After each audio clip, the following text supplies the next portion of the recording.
मान्यवर, मेरा लंबा अनुभव है आजकल करते हुए। मुझे 30 साल हो गए विधानसभा और लोकसभा राज्यसभा में बैठे हुए। संसद में भाषण करने का मेरा अनुभव है मान्यवर। वो विरोध तभी कर सकते हैं जब मेरी बात सच न हो।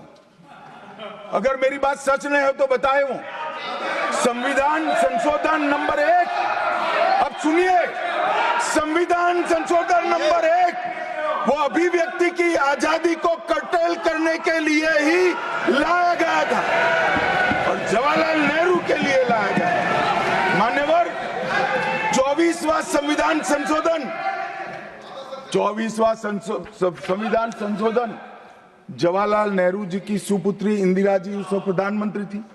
पार्टी तो वही सत्ता में थी, कांग्रेस पार्टी।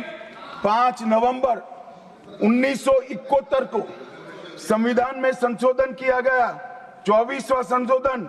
और संविधान संशोधन के माध्यम से संसद को मौलिक अधिकार, नागरिकों के मौलिक अधिकार कम करने का अधिकार दे दिया।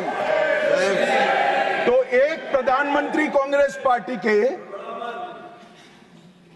अभिव्यक्ति की स्वतंत्रता का टेल करते हैं, दूसरे प्रधानमंत्री उसी परिवार से आते हैं, वो नागरिकों के मौलिक अधिकार को कर्टेल करने का अधिकार लेते हैं। और 39वां संविधान संशोधन अब तो इंतहाई कर दी मान्यवर, सब सीमाओं को पार कर दिया। मान्यवर, आप तो अधिवक्ता रहे हैं। 10 अगस्त 1975 का वो दिन हमारे संविधान के इतिहास में बहुत, जब भी जिक्र होगा काले अक्षरों से ही इसका जिक्र करना पड़ेगा। उस वक्त 39वां संविधान संशोधन आया मान्यवर। 39वां संविधान संशोधन क्या था? इंदिरा गांधी जी के चुनाव को इलाहाबाद हाईकोर्ट ने अमान्य घोषित कर दिया। अब ये अभी कुछ नहीं है, ईवीएम ले लेकर घूमते हैं, हारते हैं और ईवीएम ले लेकर, ईवीएम ने हरा दिया, ईवीएम ने हरा दिया, ईवीएम ने हरा दिया। सुप्रीम कोर्ट ने 24 बार ईवीएम की अर्जी नकार दी। चुनाव आयोग ने 3 दिन ईवीएम 10 से 5 बजे तक रखा कि भाई कोई हैक कर कर बताए। कोई नहीं गया, सुप्रीम कोर्ट में कोई नहीं गया। और हारते हैं तो ईवीएम का दोष निकालते। मान्यवर, एक ही समय, एक ही दिन 2 परिणाम घोषित। एक महाराष्ट्र में सुपड़ा साफ हो गया, जो जनादेश के साथ द्रोह किया था, इसका दंड महाराष्ट्र की जनता ने दिया और दूरबीन लेकर दिखाई नहीं पड़ते। और उसी दिन वो झारखंड में जीते। तो महाराष्ट्र में ईवीएम खराब है और झारखंड में टप से जाकर नए कपड़े पहनकर शपथ ले ली। अरे भाई, जरा तो शर्म करो, जनता देख रही है। एक जगह ईवीएम सही है, एक जगह ईवीएम खराब है। मान्यवर, ऐसा कैसे हो सकता है?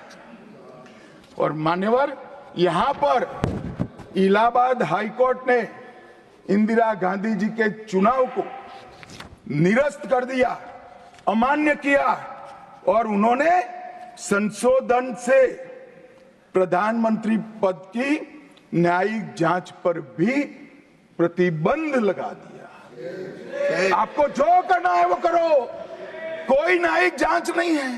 ये अभी जो अधिकारों की गुहार लेकर घूमते हैं मेरे कम्युनिस्ट भाई, मैं उनको पूछना चाहता हूं, किसके साथ बैठे हो? किसके साथ बैठे हो? रात को अंधेरा कर कर अपनी आत्मा को टटोलना भैया, मालूम पड़ेगा। और ये संविधान संशोधन मान्यवर रिट्रोस्पेक्टिव इफेक्ट से किया गया कि पुराना भी मुकदमा है तो वो खारिज हो जाएगा। कभी ऐसा होता है? हमारे प्रधानमंत्री तो कहते हैं मैं प्रधानमंत्री नहीं हूं, प्रधान सेवक। और कोई कहता है कि मुझ पर मुकदमा नहीं हो सकता, मैं शासक हूं, शासक के खिलाफ उंगली नहीं उठाई जाती। भले संविधान ने अधिकार दिया, वो अधिकार हम समाप्त कर देते हैं। और मान्यवर, ऐसे ऐसे सुधार किए हैं। मान्यवर, उस वक्त भी श्रीमती इंदिरा गांधी थी और 42वां संविधान संशोधन आया। मान्यवर, अभी सुबह दूसरे सदन में वन नेशन वन इलेक्शन का बिल पेश हो रहा था। सारी कांग्रेस पार्टी और इनके साथी दल लोकसभा को, विधानसभा और लोकसभा का कार्यकाल बदलने का अधिकार नहीं है। मैं सुन रहा था, है नहीं है तो जब बिल आएगा तब चर्चा करेंगे। परंतु भाई आपने क्या किया, 42वें संशोधन से 3 जनवरी को लोकसभा और राज्य की विधानसभाओं का सामान्य कार्यकाल 5 वर्ष से बढ़ाकर 6 साल कर दिया। क्यों किया? कि अभी चुनाव होगा तो हम हार जाएंगे, इसलिए लोकसभा को ही लंबा कर दो। इतनी निर्लज्जता के साथ विश्व में कोई संविधान संशोधन नहीं हुआ होगा। मान्यवर, दूसरा, कुछ कानून पारित करने थे, सदस्य उस वक्त ज्यादा विरोध तो कर नहीं सकते थे, मगर विरोध करने का नया तरीका कुछ कांग्रेस में जिसमें हिम्मत थोड़ी बची कुची थी, इन्होंने कहा एब्सेंट रहने लगे तो क्वारम नहीं होता था। तो फरवरी 1 को संविधान संशोधन किया कि संसद और राज्यसभा में क्वारम की आवश्यकता नहीं है।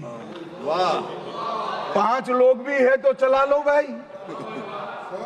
इसके बाद राष्ट्रपति शासन की अवधि,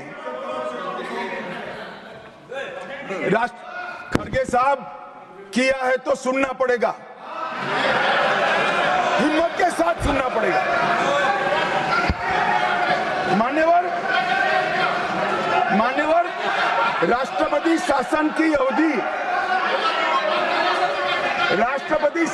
अवधि 6 महीने तक बढ़ा दी। मान्यवर, ये 4 संशोधन, मैं समझ रहा हूं क्यों गुस्सा आ रहा है, मान्यवर। Sir, he is not yielding. Honorable Home Minister is not yielding. Are you yielding, sir? मान्यवर, मैं आपको एड्रेस करूंगा।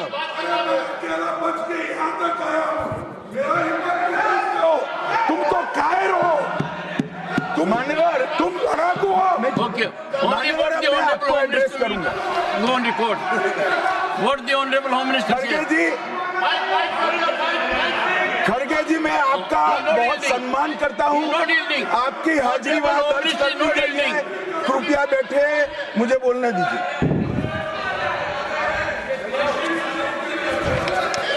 मान्यवर, ये चारों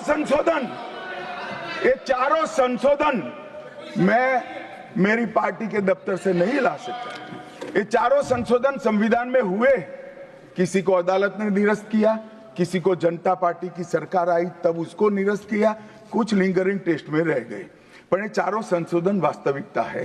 ये 4 संशोधन से कांग्रेस पार्टी की संविधान सुधार करने की मंशा क्या है? एक में हम पर केस ना हो, दूसरे में हम चुनाव हारने वाले तो समय बढ़ा देना, तीसरे में मेरे पर जांच नहीं हो सकती, और चौथे में नागरिकों के संविधान प्रदत्त अधिकारों को समाप्त करें। ये उद्देश्य बताते हैं। अब मैं हमारा 4 संशोधन लेकर आता हूं मान्यवर।